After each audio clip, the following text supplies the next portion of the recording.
पिवळ्या रंगाच्या 18 seaters, 36 seaters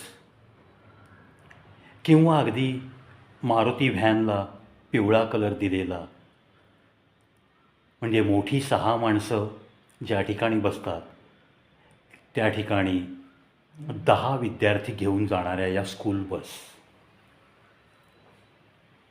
आता ट्रॅफिकच्या दृष्टिकोनातून, म्हणजेच विद्यार्थ्यांच्या सुरक्षिततेच्या दृष्टिकोनातून आणि रंगांच्या बाबतीत पिवळा रंग हा कितीही दुरून दिसण्यासारखा रंग म्हणून या स्कूल बससाठी तो रंग निवडला गेला.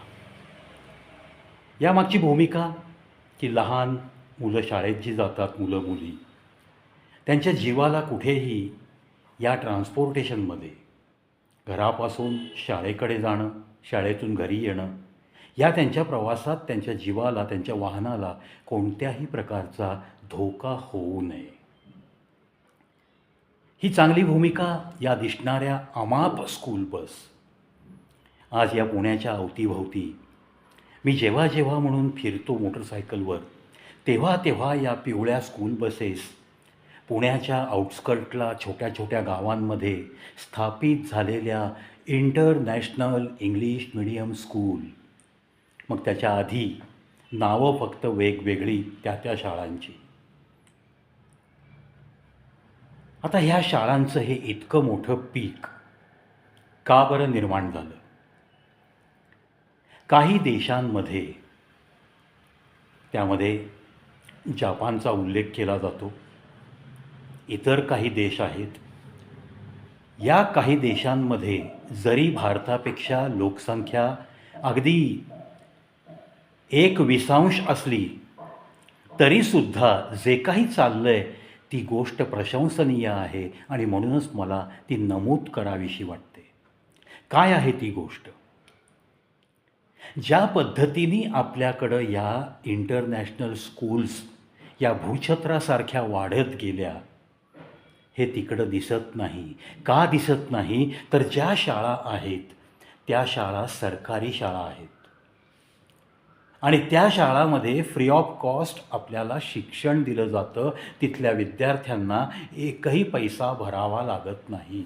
असे काही देश आहेत.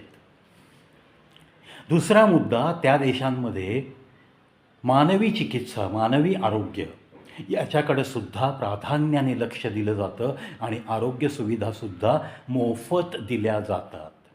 मी आधीच लोकसंख्येची तुलना होणार हे माहिती आहे म्हणून सांगितलं की भारताच्या इतकी लोकसंख्या नक्कीच नाही आहे, पण अशा काही छोट्या देशांमध्ये जर हे राबवलं जात असेल तर तो प्रयत्न आपल्याकडं झालेला का दिसत नाही?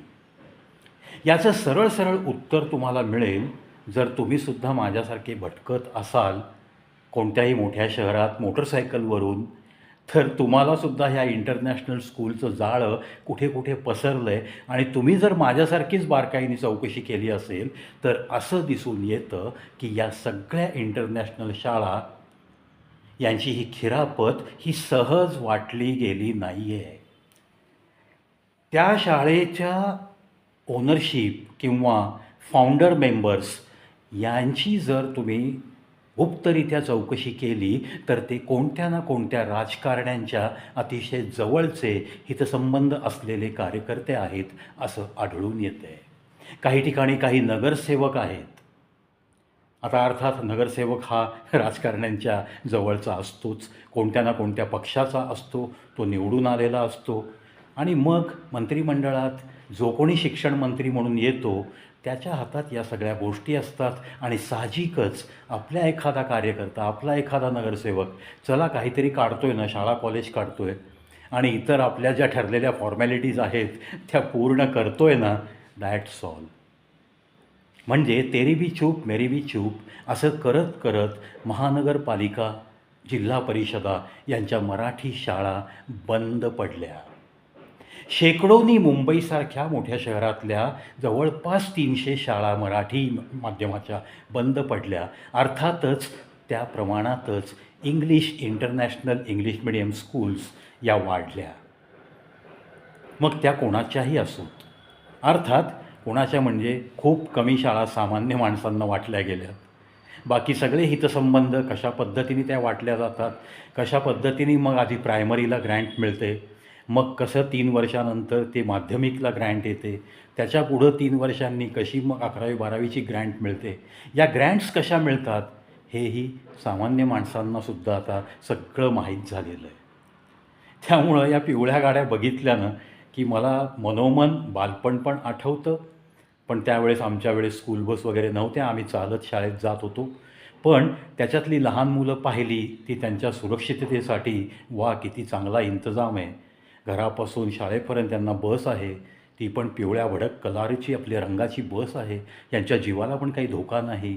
हा एक मनाला आल्हाद वाटतो खरा, पण त्या शाळेची इंटरनॅशनल इंग्लिश मिडियम स्कूल अशा जेव्हा मी पाट्या त्या ह्याच्यावरती लिहिलेल्या पाहतो बसवर, तेव्हा मात्र मनामध्ये हेच विचार येतात की ही शाळा नक्की कोणाची, ही ग्रँट कशी मिळाली, मग हे शाळेचं वाढलेलं वर्चस्व हे कसं काय बहरत गेलं, मग ह्या छोट्या रोपट्याचं वडाच्या झाडात रूपांतर होतं असं म्हणणारीसुद्धा काही मंडळी माझ्या अवतीभोवती पण होती.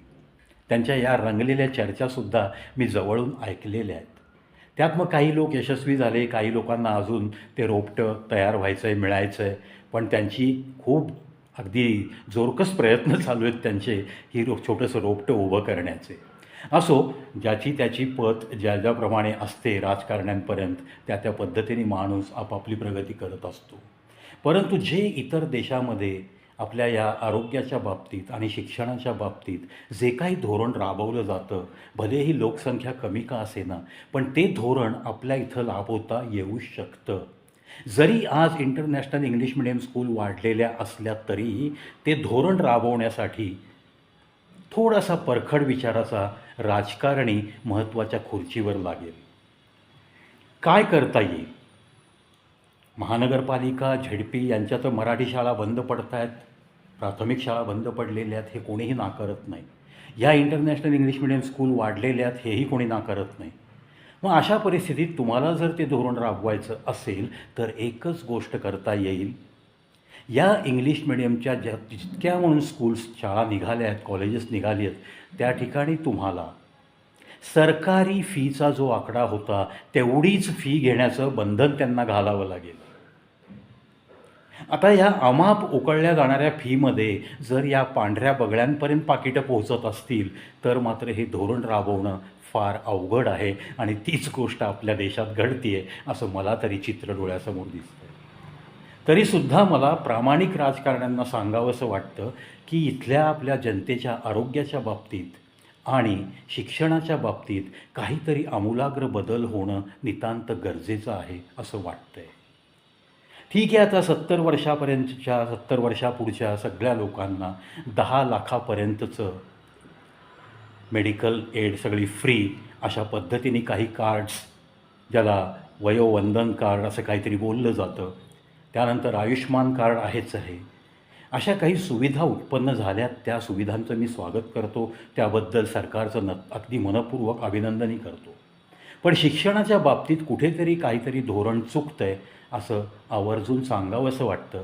पार्श्वभूमी नुकताच लागलेला नीट परीक्षेच्या बाबतीतला जो काही प्रकार घडला, त्यानंतर जे काही अटकसत्र सुरू आहे, म्हणजेच 12वीला खूप मोठा अभ्यास करून 90% जास्त मार्क मिळवायचे, मग ते फिजिक्स, केमिस्ट्री, बायोलॉजीमध्ये इतके मार्क मिळवल्यानंतर पुन्हा एक परीक्षा द्यावी लागावी, हीच मला तर मुळात शोकांतिका वाटते.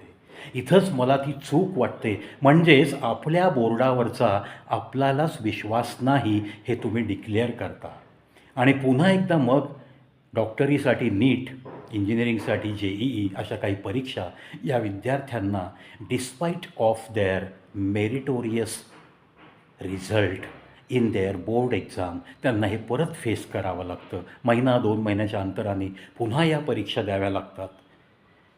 याच्यामध्ये काहीतरी बदल घडणं गरजेचं आहे.